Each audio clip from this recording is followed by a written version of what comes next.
This is a love story. Please try to remember that as you read this, love, it's really about Julie. I knew from the moment I set eyes on her that I'd do anything to have her. Fortunately, though, I didn't have to work very hard. I could see it in her eyes the first time I talked to her and asked her out. She wanted me to, and she said yes before I even finished asking. Her eyes sparkle like diamonds. It's one of my favorite things about her. We were quick to say, "I love you." Only a few dates in, but we were sure. My place is full of my idiot friends, and we started talking about getting a place of our own. My best friend Greg doesn't get along best with her, and isn't very happy about me moving, but he understands.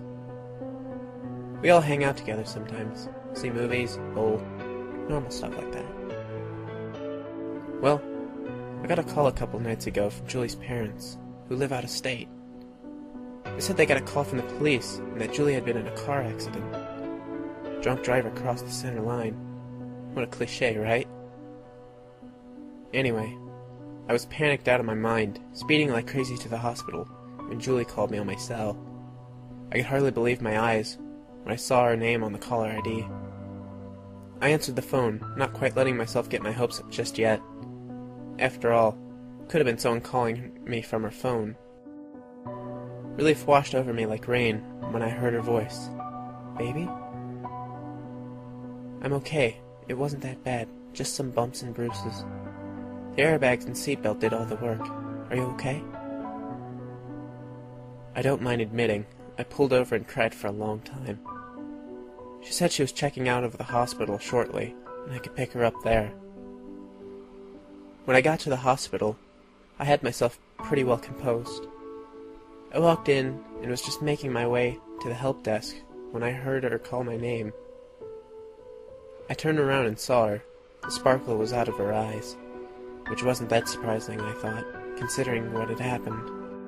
But otherwise, seemingly none the worse for the wear.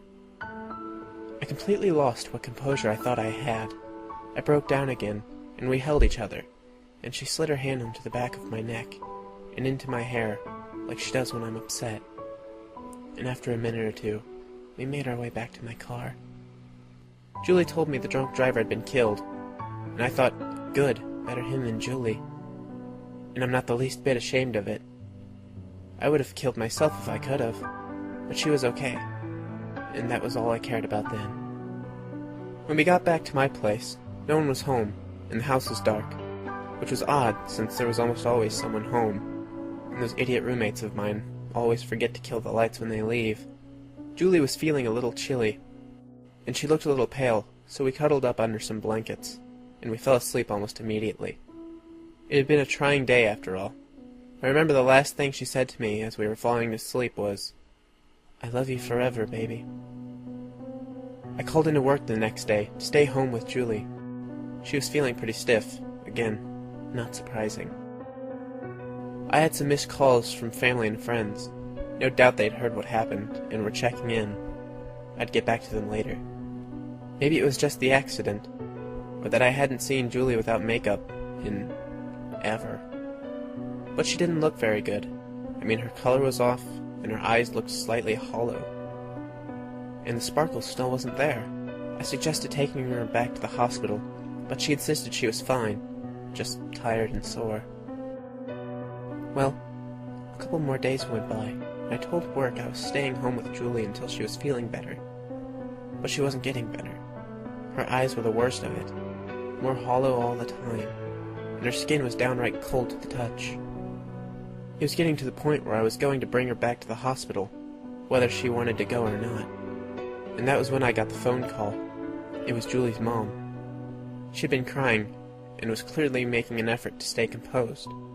Julie's service was to be held the day after tomorrow, she said. I asked her what she was talking about. Service for what? I was confused. Julie walked up to me as I stood there on the phone. She was looking right into my eyes when her mom said, "I know this is hard for you. It's hard for all of us. But Julie's gone, and we can't bring her back. We all loved her, but she's gone." I still didn't understand until I saw the look of horror in Julie's eyes. She knew. This whole time she knew. She didn't survive the accident, yet somehow she was here, and suddenly I understood. Her eyes, hollow and sunk in, the sparkle gone, her skin, cold and discolored. She was dead, and I was watching her slowly decay. My stomach dropped, and I felt myself fall. Julie caught me, and I felt her cold hands, and felt the coldness for what it was. Death. I heard her mom on the phone, a tiny voice calling my name over and over. I picked up the phone and told her I was listening, Julie silent the whole time. Her mom repeated that the service was the day after tomorrow, and her body would be cremated at noon the next day. Numbly, I told her okay, thanked her, and told her I'd see her then. I hung up the phone, and Julie and I just stared at each other for a long time. There was no doubt now. I was looking at someone who was not alive. Eventually I said one word. How? She said she didn't know, and she didn't care. And you know what? Neither did I. She came with me to the service, and it wasn't like what happens in the movies, where people walk through her like she's not there or anything like that. They couldn't see her, that much was obvious, but somehow no one bumped into her. And when they made space for me, it seemed like they made space for her too, although they didn't seem to know they were doing it. When I talked to her parents, she was with me, silent but strong, for me. When I viewed her body, she was with me, her hand cold now, so cold. Finding that spot on my neck, she looked exactly as she always had, beautiful, healthy, but I knew it was makeup, and artificial. Underneath, she would look exactly like the Julie that had her cold hand on my neck. It was a hard thing, looking down at her, but she was so supportive, and I knew this was why I loved her, and couldn't be without her. We left and went back to my place. My roommates were home, but stayed out of our way, as we went to my room. That night we didn't sleep. We just held each other, and I didn't care at all how cold she was. We cried and talked, laughed at the funny memories, and cried more. We didn't talk about what was happening, or what was going to happen. As darkness began to lose the battle, and light filled the sky, a horrifying thought occurred to me, and somehow I knew it would be true. I was seeing Julie as she was. I mean, literally seeing her body as her body was. And she was set to be cremated at noon. Do you understand? She was to be burned until nothing would be left but ash, and I would have to watch it happen. I was on the phone immediately, to her parents, to the funeral home, to the church. No one would listen. They all thought it was grief. I felt rage and despair building inside me, and was about to completely break down when I felt her hand on my neck, in that spot. And she turned my head, so I was looking into her eyes, now very hollow and turning grotesque. She told me it was okay. It was okay. She told me she would love me forever, and I knew in that moment what I was going to do. Those last few hours we watched the sun come up, and what became a beautiful day.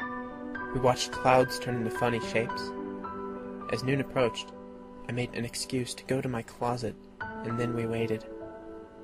When noon hit, we were both crying again, but nothing happened. We were just starting to wonder what that meant when I saw the look in her eyes. Just as before, she knew. She felt it before I saw it. She told me it didn't hurt. It doesn't hurt, baby. She began to smoke, and her hair caught on fire. A cold calm set over me, and I took her tight into my arms. The flames began to burn me. She tried to push me away, to protect me. She fought my hold, but her strength was fading. I could feel the flames now burning into me, but I didn't care. I wouldn't let her go through this alone. I didn't need to live much longer anyway. We didn't scream. We just sat there together and burned. Her hair was gone, and her face and skin turned black, and I held her tighter into my chest. I told her that I'd love her forever, and that I'd see her soon. I held her until she was ash in my arms, and she fell through my fingers. I reached for what I had taken out of the closet, and suddenly she was gone. Not a trace of her left. No ash remained anywhere. Nothing was burned. Even my own burns were gone.